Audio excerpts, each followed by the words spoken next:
ত্রয়োদশ জাতীয় সংসদ নির্বাচন ও গণভোট সুষ্ঠুভাবে অনুষ্ঠানের জন্য অতিরিক্ত আরও 1070 কোটি টাকা শর্ত সাপেক্ষে বরাদ্দ দেওয়া হচ্ছে নির্বাচন কমিশনের অনুকূলে। এ সংক্রান্ত একটি প্রস্তাব অর্থ উপদেষ্টা সালেউদ্দিন আহমেদের কাছে উপস্থাপন করা হয়েছে বলে জানা গেছে। বরাদ্দকৃত অর্থ ব্যয়ে কোনো অনিয়ম উদ্ঘাটিত হলে ব্যয়কারী কর্তৃপক্ষ হিসেবে নির্বাচন কমিশন দায়ী থাকবে বলে শর্তে উল্লেখ করা হয়েছে। সংশ্লিষ্ট সূত্রগুলো জানায় 2025-26 অর্থবছরের মূল বাজেটে জাতীয় সংসদ নির্বাচন অনুষ্ঠানের জন্য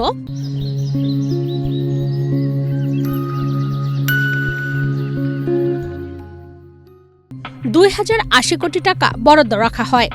পরবর্তীতে অন্তর্বর্তীকালীন সরকারের প্রধান উপদেষ্টা জাতির উদ্দেশ্যে দেওয়া ভাষণে জানান, জাতীয় নির্বাচনের সঙ্গে একই দিন হবে গণভোট।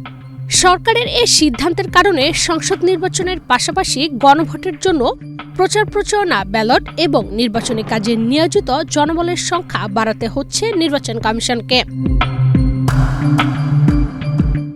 এছাড়া গণভোটের জন্য দেশ ছাড়াও দেশের বাইরে প্রবাসী ভোটারদের কাছে পৃথক পোস্টাল ব্যালট পাঠানো বাবদও ব্যয় বৃদ্ধি পেয়েছে।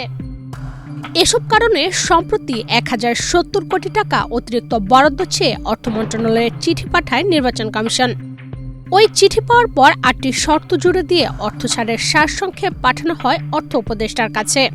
অতিরিক্ত বরাদ্দের ক্ষেত্রে 8টি শর্ত দিয়ে বলা হয়েছে, ভবিষ্যতে বরাদ্দকৃত অর্থ ব্যয়ের ক্ষেত্রে কোনো অনিয়ম উদ্ঘাটিত হলে ব্যয়কারী কর্তৃপক্ষ দায়ী থাকবে। যেহেতু নির্বাচন কমিশন এ অর্থ ব্যয় করবে, সে কারণেই এক্ষেত্রে ব্যয়কারী কর্তৃপক্ষ হচ্ছে নির্বাচন কমিশন।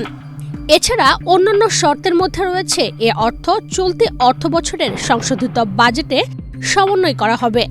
নির্বাচন সংক্রান্ত অন্যান্য যাবতীয় ব্যয় নির্বাচন কমিশন সচিবালয়ের বাজেট থেকে নির্বাহ করতে হবে। যে খাতে ব্যয়ের জন্য অর্থ বরাদ্দ দেওয়া হলো তা ব্যতীত অন্য খাতে ব্যয় করা যাবে না। পাবলিক প্রকিউরমেন্ট অ্যাক্ট 2006 ও পাবলিক প্রকিউরমেন্ট রুলস 2025 অনুসরণ সহ যাবতীয় আর্থিক বিধিবিধান ও নিয়মাচার মেনে অর্থ ব্যয় করতে হবে।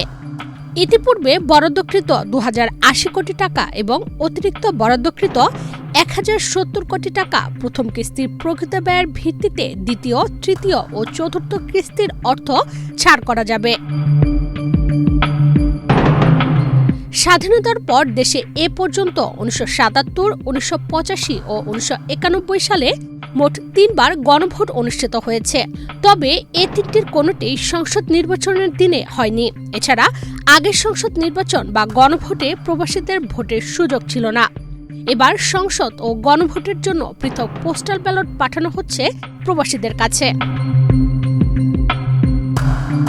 এবারের সংসদ নির্বাচন ও গণভোট একই দিন অনুষ্ঠিত হওয়ায় এর প্রস্তুতি, ব্যবস্থাপনা, প্রশিক্ষণ এবং সচেতনতামূলক কার্যক্রমের পরিধিও বেড়েছে। গণভোটের জন্য অতিরিক্ত ব্যালট পেপার, ব্যালট বক্স সহ অন্য সরঞ্জামও বাড়াতে হচ্ছে। আর এ কারণে নির্বাচন কমিশনের অনুকূলে অতিরিক্ত অর্থ বরাদ্দ দেওয়ার সিদ্ধান্ত নিয়েছে অর্থ বিভাগ। সূত্র জানায়, অতিরিক্ত 1070 কোটি টাকা বরাদ্দ দেওয়ার সিদ্ধান্ত নেওয়ায় নির্বাচন কমিশনের অনুকূলে নির্বাচন অনুষ্ঠান বাবদ মোট বরাদ্দ বেড়ে 3150 কোটি টাকা উন্নতি হয়েছে। পতিত আওয়ামী লীগ সরকারের আমলে 2018 সালের 30 ডিসেম্বরের একাদশ জাতীয় সংসদ নির্বাচনে ব্যয় ধরা হয়েছিল 700 কোটি টাকা। আর সর্বশেষ 2024 সালের 7 জানুয়ারি দ্বাদশ জাতীয় সংসদ নির্বাচনে 2276 কোটি টাকা ব্যয় ধরা হয়েছিল। এর মধ্যে 1000 কোটি টাকার বেশি ব্যয় নির্ধারিত হয়েছিল আইনশৃঙ্খলা খাতে। নির্বাচন কমিশনের কর্মকর্তারা গণমাধ্যমকে জানিয়েছেন, অতিরিক্ত বরাদ্দের অর্থ শুধু গণভোটে ব্যয় হবে তা নয়, নির্বাচনী কার্যক্রমে অর্থ দরকার। ত্রয়োদশ জাতীয় সংসদ নির্বাচন এবং গণভোট দুটোই সুষ্ঠুভাবে আয়োজনের লক্ষ্যে অতিরিক্ত অর্থ ব্যয় করা হবে।